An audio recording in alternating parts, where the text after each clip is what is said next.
हाय, hello, नमस्ते. श्री स्वामी समर्थ. कशा आहात तुम्ही सगळे? आशा करते मस्त असणार, मजेत असणार आणि तुम्हा सर्वांना हिंदू नववर्षाच्या आणि गुढीपाडव्याच्या खूप खूप शुभेच्छा. तर सकाळची माझी पूजा वगैरे चालू आहे. सकाळी आज लवकर आवरायचं होतं. आपल्याकडे सुट्ट्या असतात, पण इकडे सर्वांना ऑफिस, स्कूल असतात. तर मग सर्वांना मुलींना पण स्कूलला जायचं आहे. अदितीच्या बाबांना पण ऑफिसला जायचं आहे. तर मग ते जायच्या आधी मला सर्व स्वयंपाक वगैरे नैवेद्य करून गुढी उभारायची आहे. तर त्याच्यासाठी लवकर उठून सर्व पूजा वगैरे मी आवरून घेतली आहे. आणि आज आपले नवीन वर्ष आहे आणि त्यात आपला पहिला सण आहे नवीन वर्षामधला. तर मस्त मी साडी वगैरे घालून घेतलेली आहे. आणि सकाळी थोडी गडबड होतेच, कारण की मुलींना पण लवकर जायचं असते. 7:30 पर्यंत त्या रेडी पाहिजे, त्याचे टिफिन वगैरे.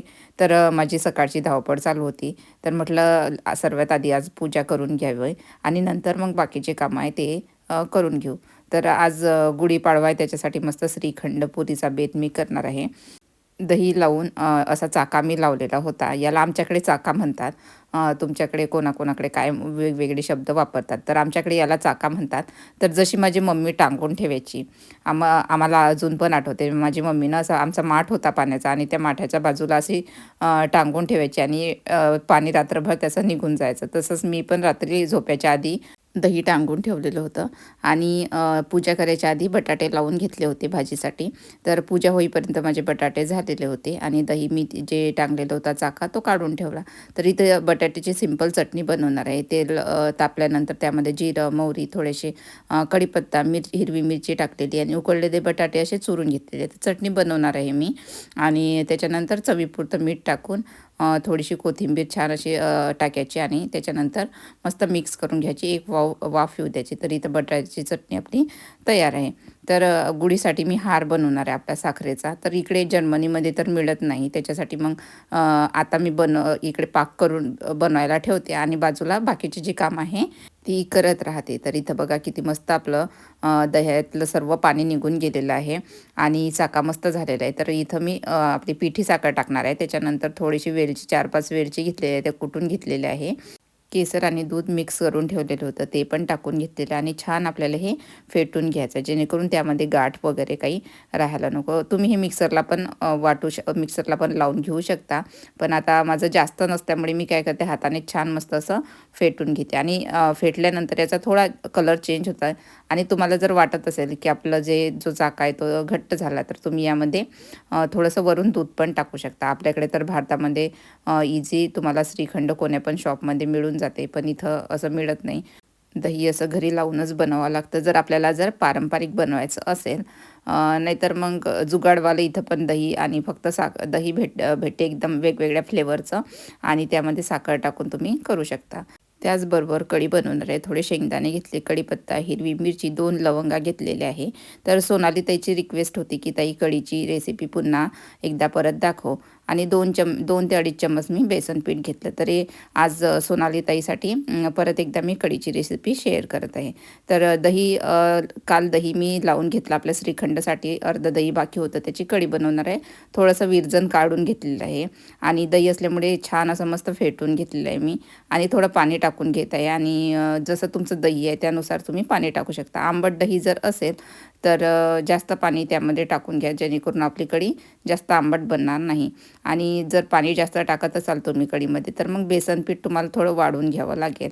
तर जे वाटण आपण करून घेतलेलं होतं ते पण मी टाकून छान असं मिक्स करून घेतलं. पातेल्यामध्ये थोडं तेल टाकून घेतलं, जिरं, मोहरी छान तडतडू दिली, कढीपत्ता टाकून घेतला आणि जिरं छान आपलं थोडंसं जळलं की त्याचा छान असा स्मोकी फ्लेवर कढीला येतो. तर जिरं झालं छान की त्यामध्ये जे आपण मिक्स करून ठेवलं होतं दह्याचं आणि वाटण वगैरे, ते आता टाकून घ्यायचं.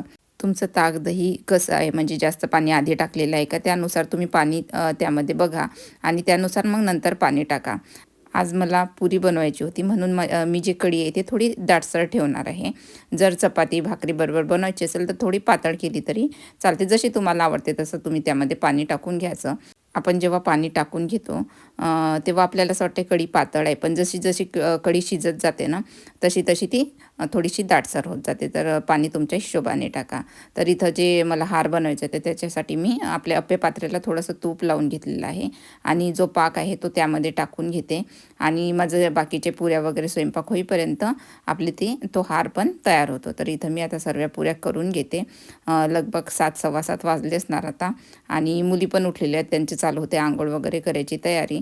तर इथं माझ्या सर्व पुऱ्या तयार करून झालेल्या आहे. आधी मुलींचे डब्बे भरून घेते आणि हे बघा आपला हार पण साखरचा हार खूप छान झालेला होता आणि लवकर छान असा खालून तूप लावून घेतलेलं होतं म्हणून छान निघालेलं होता, चिटकला वगैरे काही नाही. तर आता सिंपल मी आज मुलींना पुरी आणि भाजी देणार आहे. त्यांना श्रीखंड नव्हतं न्यायचं, तर मग म्हटलं पुरीला अशी भाजी लावून देते आणि ते त्या टिफिनमध्ये आरामात त्यांना खूप आवडते अशी पुरी भाजी. त्यामध्ये कधी कधी मी त्यांना थोडंसं सलाड पण टाकून देते, कधी कुकुंबर, कधी कॅरेट असं ते पण टाकून देते. पण आज सिंपल त्यांना पुरी आणि भाजी पाहिजे होती. त्याचबरोबर एक फ्रूट्स त्यांना दिलेलं आहे. अदितीचा 1 टाईमचाच म्हणजे माझ्या मोठ्या मुलीचा 1 टाईमचाच टिफिन असतो, पण जी छोटी आहे तिला 3 टाईमचा द्यावा लागतो. 2 स्नॅक्स आणि एक मधल्या पिरियडमध्ये कधी तिला जर भूक लागली किंवा एक्स्ट्रा तिला द्यावं लागतं, तर ते पण त्यांचे टिफिन मी पॅक करून घेतलेले आहे. आता अदितीच्या बाबांसाठी पुरी, भाजी, कढी, श्रीखंड सर्व त्यांना देत आहे. ऑफिसमध्ये त्यांना टिफिन पाहून त्यांच्या जे सोबत जेवणारे त्यांना पण वाटलं पाहिजे की आज सण वगैरे आहे. तर सर्व त्यांचे टिफिन आधी मी भरून घेते आणि बाकी नंतर मग आपली गुढी उभारायची सर्व तयारी मी करून ठेवलेली आहे. फक्त थोडी पूजा करून गुढी उभारायची. इथं मी पूजेची सर्व तयारी करून घेतली आणि काठी पण स्वच्छ धुवून घेते ना. आता काठीला तेल लावून घेते आणि तेल लावल्यानंतर मग थोड्या वेळाने आपली गुढी उभारते. हे बघा छान असं मस्त तेल लावून घेतलेलं. मी आतमध्ये सर्व तयारी करून घेते आणि बाहेर गॅलरीमध्ये मांडणार आहे म्हणून मी इथं ओम काढते. इथं स्वस्तिक काढता येत नाही, कायद्याने गुन्हा आहे इथं स्वस्तिक काढण्यासाठी जर्मनीमध्ये, म्हणून मी ओम काढत आहे. कोणतं पण काही आपल्याला जर करायचं असलं आपलं धार्मिक कार्य, तर इथं स्वस्तिक ऐवजी आम्ही ओम काढतो. तर हे बघा मी छान असं इथं ओम काढून घेतलेलं आहे. तांब्या तयार आहे आणि माझ्याकडे कोरी साडी होती म्हणून हे ब्लाऊज पीस मी घेतलेलं आहे. तर याची छान अशा मिऱ्या घालून घेते गुढीला आणि त्याच्यानंतर मग सर्व तयारी करून बाहेर गुढी उभारते. बाहेर खूप थंडी, आज ऊन आहे पण थंडी खूप आहे.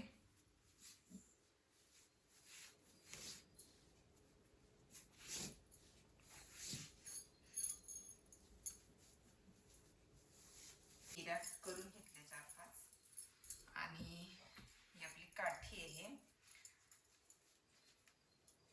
तरी बघा असं छान दिसते ते. आणि आपला हा हार, आता इथं लिंबाचे पानं मिळत नाही, कोणी कोणी ते जे आर्टिफिशियल असतात ना आपले लिंबाचे पानं ते पण वापरतात, पण माझ्याकडे ते पण नाही, मी आणलेले नाही आता. आणि हा कलावा आहे, त्या कलावाने थोडंसं मी असं बांधून घेते, त्यात थोडा कापून घेते.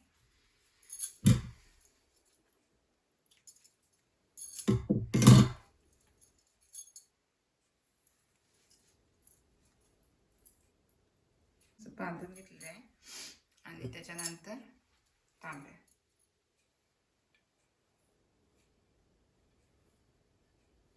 ओमचं चिन्ह मला वाटतं असं काढायला पाहिजे, उलट झालेलं आहे ते. मी काय करते थोडं असं, तरी बघा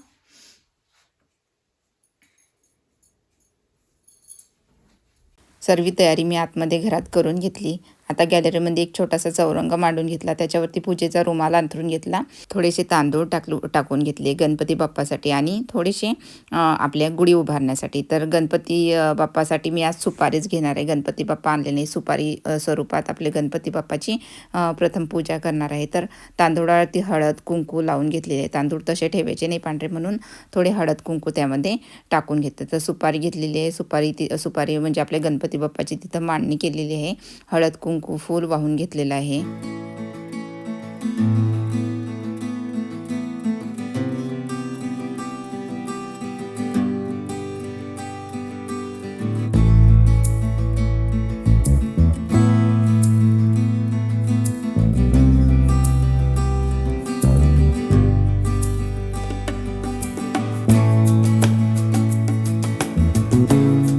गणपती बाप्पाची पूजा झाल्यानंतर आता उभारते गुढी. जेव्हा लहान होतो तेव्हा अजून पण आठवते. सकाळी गडबड राहायची. कोणाची गुढी सर्वात आधी उभारल्या जाते आणि कोणाची गुढी सर्वात उंच आहे आम्ही बघायचो आणि त्यामध्ये ना खूप असा वेगळाच आनंद राहायचा. भारतामध्ये असे सणवार असले की खूप छान वाटते. सर्वीकडे तीच गडबड चालू राहते. कोणाच्या घरी स्वयंपाकाची, पूजेची सर्व दिसून येते. बाहेर सर्व समजून जाते की हा आता आज काहीतरी सण आहे.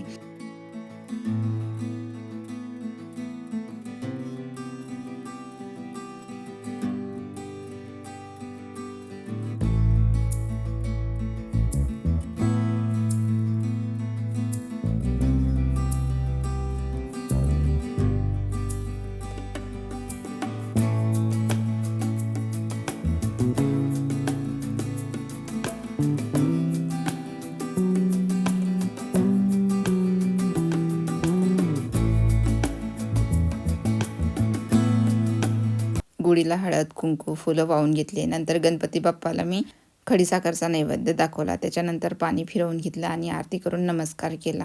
आणि जी साखरेची माळ मी बनवली होती ती मी विसरले होते किचनमध्येच. तर किचनमध्ये गेल्यानंतर मग आठवण आली की अरे आपण तर माळ विसरलोच. तर नंतर मग मी लावून घेतली. तर इथं अशी मस्त गुढीची पूजा झालेली आहे. खूप छान वाटते, प्रसन्न वाटत होतं. तर हळदी, कुंकू, फुलं वगैरे सर्व वाहून घेतली गणपती बाप्पाची पण. आणि आता इथं नैवेद्य काढून घेत आहे. एक ताट घरात देवाजवळ काढून घेते आणि एक गुढीला नैवेद्य करून घेते. तर इथं सर्वप्रथम आता मी देवाला नैवेद्य दाखवून देते.